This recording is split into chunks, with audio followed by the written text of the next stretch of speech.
Magandang tanghali. Ito naman po si Kunwaring Technician Channel. May share na naman akong solution about charging smartphone.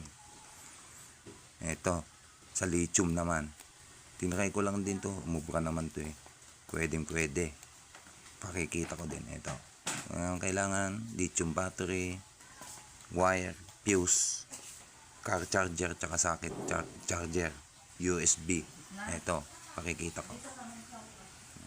Yan siya, lithium, 2 batteries lang para mapagana mo itong car charger para mag-charge ng smartphone. Ito lang, yan lang ang mga kailangan.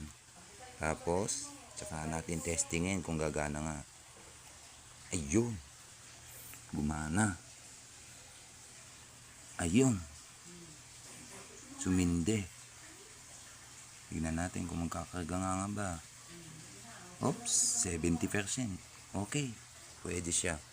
Yan ang isang paraan na nasolusyonan ko. Kahit walang solar panel, pwede sa lithium. Basta gamitan mo ng fuse para sigurado ka, para hindi ka masusunugan. Ayan, car charger. Yan siya ang kabuuan niya. Yun lang. Magandang tanghali. Thank you very much.